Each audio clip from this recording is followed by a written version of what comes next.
Another exclusive live session with the Hype Magazine. You need to stop what you're doing. Pay attention. World famous Hype Magazine. Going down right now.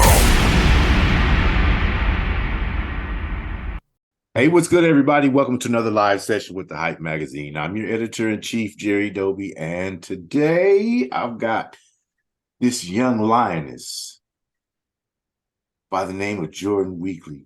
She has a unique, mission-oriented streetwear line called D.E.H. And I'm going to let her explain it to you a little bit, but first, I wanted to say welcome. Thank you. I'm excited to be here. All right. Congratulations on all your success. D.E.H. Yeah. Streetwear, LA. I'm a hoodie fan, like major. I'm from, out that way, actually from South Central. So, that's awesome. Hoodies and Peter's jackets were definitely. Yeah, that's pretty much all we do, like hoodies, sweatpants, and oversized tees. So. Okay. So you created some comfortable gear. So you got a real interesting story. But first, I would like to know from the inside looking out, like my icebreaker question, right? From the inside looking out, talk to me about Jordyn Weekly and what she stands for. I mean, I am an animal rights advocate. I would say I'm an activist now. And that's kind of what has inspired me to start this. I didn't come from fashion and I wasn't always vegan either. So it's just been kind of an interesting ride. And so I started Don't Eat the Homies in 2018. I had been vegan for a few years at that point. And it was funny. I watched a vegan documentary one night, and it was one of those heavy documentaries that, really upset me. So I was like awake one night at 2 a.m. and I was like, how can I make a difference? How can I do something more than just be vegan? Because obviously the stuff is still happening, whether I'm vegan or not.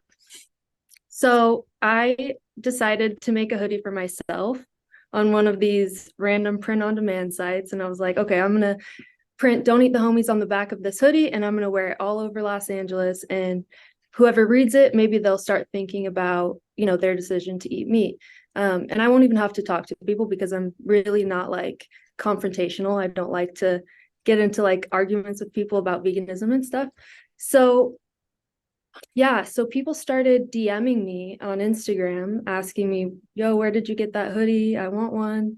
And I was like, I'll make one for you. So I just started making them for people who asked them for me. And I wasn't even charging people. I was just like so stoked at the idea of more people wearing this message.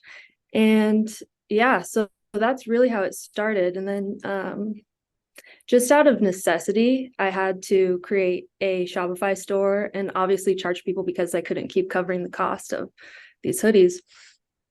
And it really wasn't until November of 2020, like deep into the pandemic, when I was like slow at work and my boyfriend was like, you should just try running ads for your brand, because I had time. And so I hired this 16-year-old kid who was trying to start his ad agency. And he was like, yeah, let me try. And literally day one, we had done like $600 in sales. I think we spent like $200 in ads. And I was so stoked. I was like, okay, there is definitely a market for this. Right. And so many people were reaching out, like excited about what we were doing.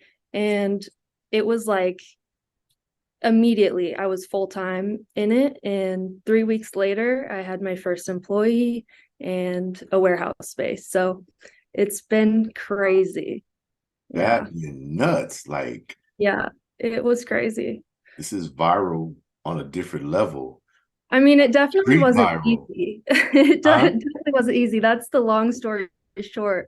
There's been a lot of craziness along the way. And, like I said, I didn't come from fashion or e-commerce or anything really. I dropped out of college, and I think that it was just a lot of luck and passion and persistence and just not giving up. So, and a clever mantra exactly out the gate. talk to me, like, how did that come about? That's a pretty interesting story.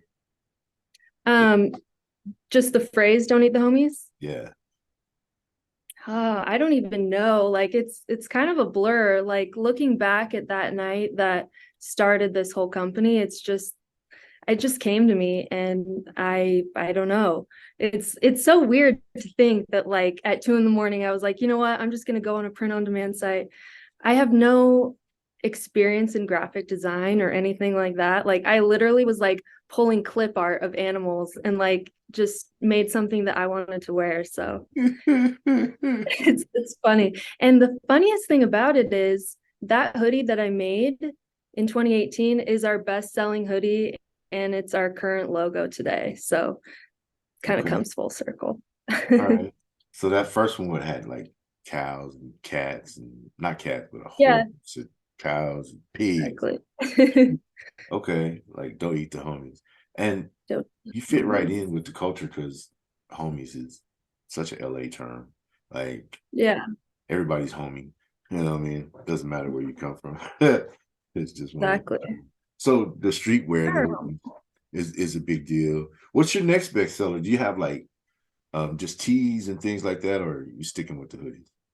Yeah, so we have tees now. We really stuck with the OG hoodie for a long time, and slowly we started branching out, but it's been tough because I really struggled with manufacturing and figuring out how to source things and make things. So, it's been, a slow process, but in December I think November actually, we released a lot of like sweatpants and better quality tees and really increased the quality. So just expanded the line, and it's been good. What's been the most exciting part of the corporate development process?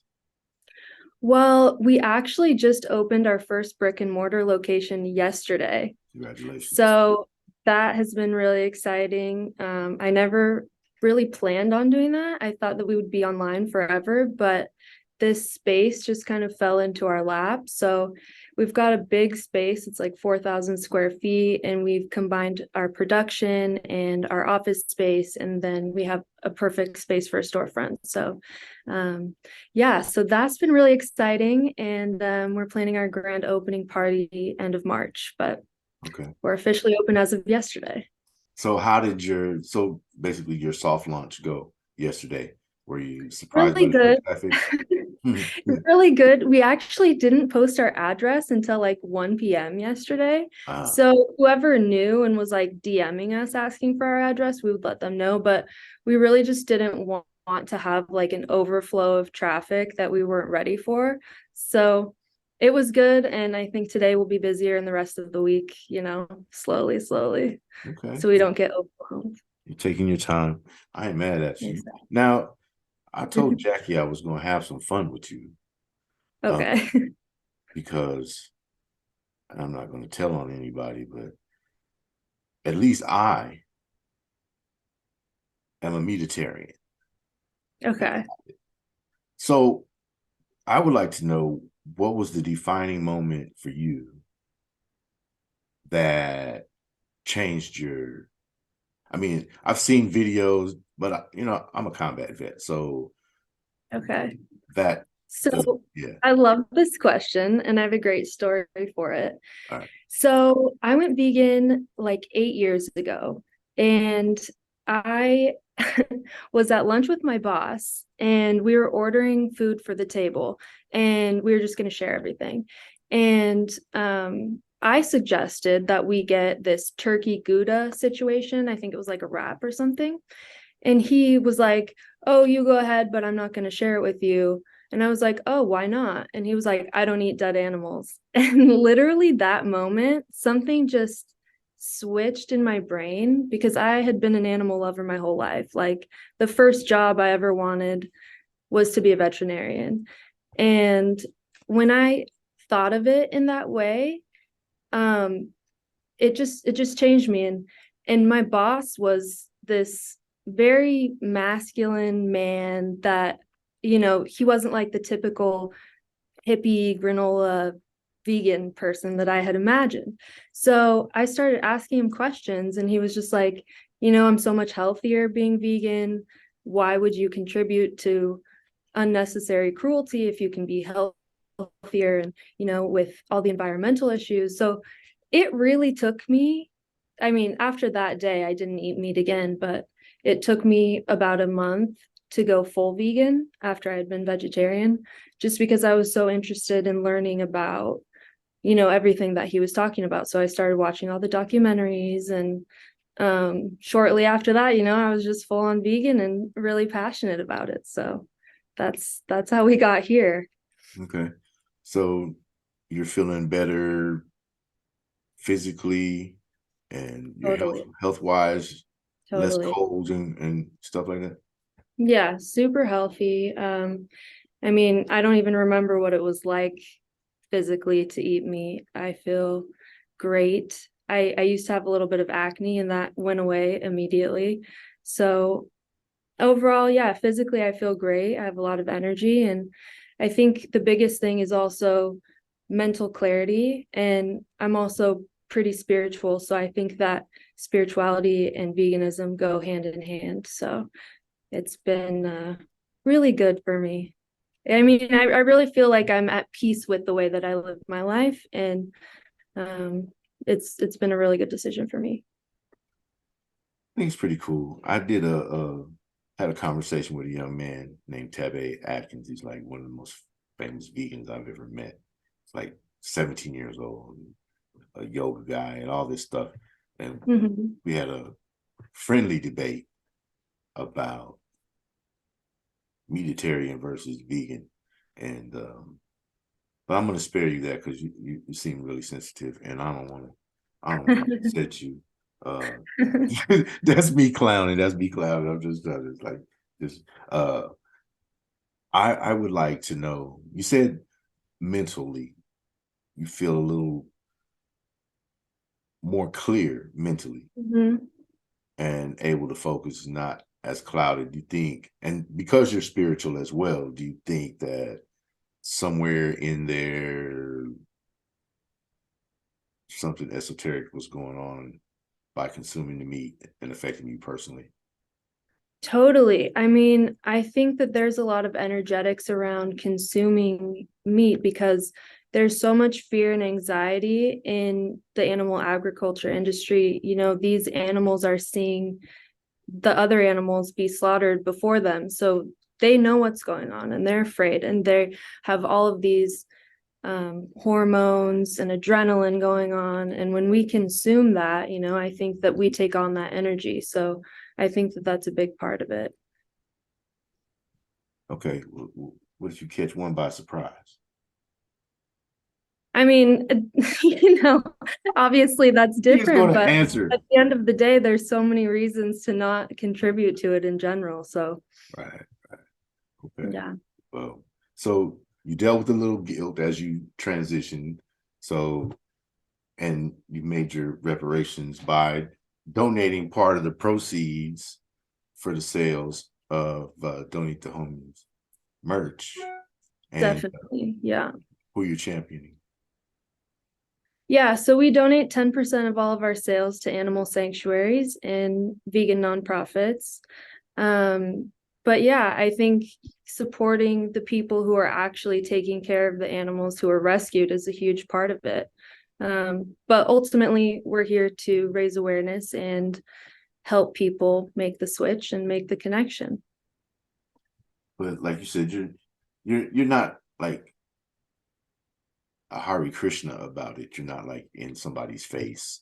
You just No, and that's and let it do it.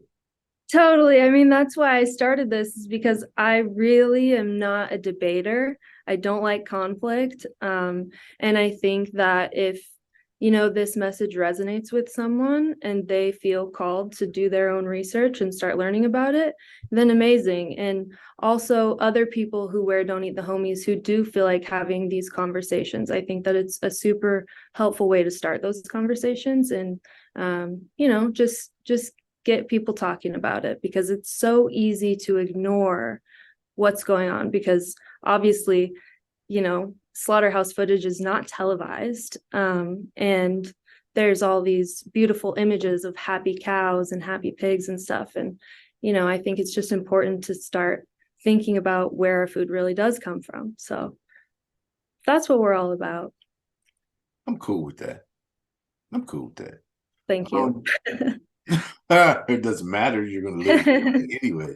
So, but I like the way you put it. I'm not going to stop eating my pork chops.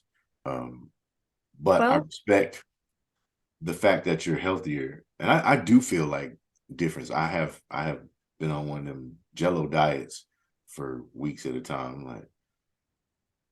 And I ate my first pork chop, which is my favorite, by the way. And I felt sluggish and really heart started racing. My whole body changed. So, I mean, there are some changes. I acknowledge that. Yeah, I know. I mean, I'm vegan for the animals, but I know a lot of people are vegan for health. And I think that, my boss at the time, he was vegan for his health. He told me that he felt terrible when he was eating red meat, and that's why he stopped. And then I think, once he was vegan for his health, he kind of started realizing about all of the other benefits, environmental and animal rights and all of that. But I think health for a lot of people is kind of what gets them started. Okay. Because you do feel a difference. Talk to me about seasoning. First of all, I've tried the Impossible burger at Wahlburgers, big chain. First place I ever experienced it, right? Then I tried one at Burger King. Wahlburg was much better. I've never been there, but I bet it was. Yeah. You have to be a really great cook and to be almost a chemical genius, in my opinion, in the kitchen in order to flavor some of this stuff so that it's palatable. It definitely is a learning experience. Like, I was not a cook before. And I mean, I'll be honest, my favorite food growing up was like steak. So it really did not come natural to me. My dad is a hunter. My mom would cook what my dad brought home. And I really didn't have experience cooking vegan. So it was just like a lot of Pinterest searching vegan recipes and trying them out and then putting my own twist on it. And I think once you kind of find things that you like, you can just kind of make them, and it becomes easier. But I've been vegan for 8 years, so kind of got it down. I tried a shiitake mushroom that was supposed to be flavored like steak, whatever. Did you like it? Nah, bro. No. Are you a mushroom person? I can be. Okay. In small doses, but a whole, Yeah. steak shroom. Well, if you're ever in LA, I'll make you a vegan feast and I'll convince you. Okay. All right. Heard that before. Anyway, Action Bronson, actually, at South by Southwest had a food truck out some years ago, right?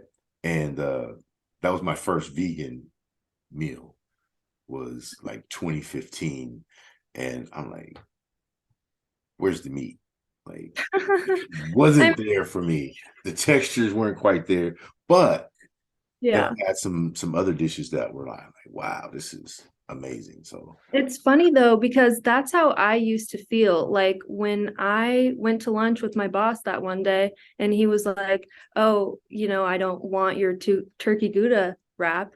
I was like, what are you eating then? Like just some lettuce and whatever. Like I couldn't wrap my head around the fact that there was not going to be meat in the meal. And I was a little disappointed, honestly, but I think once you know what you like, it becomes easier. And your taste buds really change, I think. Okay. What are your favorite flavors to accent the food with? I love buffalo sauce. I eat everything with buffalo sauce. Cauliflower is my favorite food. So, Okay. and hot sauce. I love hot sauce. I like curry too, which is, I mean, its own thing. So Mm, I don't put curry on mac and cheese, but I eat a lot of Indian food. So okay. How do you deal with that mac and cheese? So, what is vegan mac and cheese? So, like, that's like a non-dairy cheese, something. yeah, it's actually super easy. So you basically just use vegan cheese, oat milk, vegan butter. I mean, it's pretty much all the same. All these substitutes are available, and it is easy. All you do is just melt some vegan butter, add some vegan oat milk, vegan cheese, and then mix it in with the pasta. Y'all are getting me more and more curious. I've never had vegan butter, so I gotta check Really? that out. No, Well, you gotta try it. It's very good. I'm 221 pounds. I haven't had vegan anything for long. Try it. What Miyoko's is my favorite brand. If you is ever see it? Miyoko's. Miyoko's? Yeah. Okay. So if you So ever see it in the supermarket, do you just go like to Whole Foods? Where do you prefer to go? Or I love Whole Foods. I also go to Sprouts, Trader Joe's. okay. Those are kind of my go-tos. Sprouts makes sense. Sprouts, vegan, Sprouts. They have a great produce section, honestly. Okay. So it is my go-to. And then Trader Joe's has a lot of good, like, I don't know, lunch things like spicy lentil wrap, veggie hummus wraps, and then their frozen section has a lot of good vegan stuff. Okay. Don't eat the homies. It's a vegan lifestyle, mission-oriented streetwear brand that donates 10% of its proceeds to animal support groups, animal rights groups, things like that. It's an admirable cause. I salute you for, sticking with your guns, so to speak, figuratively about what you believe. And thank you for sharing some recipes. Look, where can they find you and where can they find Don't Eat the Homies? And by the way, if you look at her, when you look at her, you see it's definitely an LA thing with, the old English letters. They're very stylized. It is definitely a West Coast stamp. She's part of the fabric of the West Coast culture now, even though she's a transplant from Oregon, but that's still West Coast. Used to be Pac-10, now it's Pac-12. They ruined the whole league. Oh my God. Anyway, go ahead. Thank you for having me, Jerry. I really appreciate you talking to me about all this. I appreciate you, Jordyn, for And you your guys can patience. find us at don'teatthehomies.com and our storefront in LA, which is at the footer of our website. I won't give the address. Okay. Give the and the Instagram. Pretty cool designs. Take a look. For real, for real. She's got some Thank good you. stuff. So Yeah, our Instagram is just at don't eat the homies and then a period in between each word. okay. See. Jordyn Weekly, amazing. You're enjoying the entrepreneur experience. You're living that American dream, Totally. bootstrapping your own joint, and got surprised that you got something clever and the timing was perfect, and man, paid off. And it's paying off. She's got her first retail location, which just opened, and she's looking to expand the online business. Launched her into the terrestrial world. So congratulations on everything. Wish you much continued success. And hey, as we have developments, like if you get some major product placements in a movie or something like that, come back, holler at your boy. Let's talk about it. Awesome. Thank you, Jerry. All right, Jordyn. Thanks so much. We're out. Bye.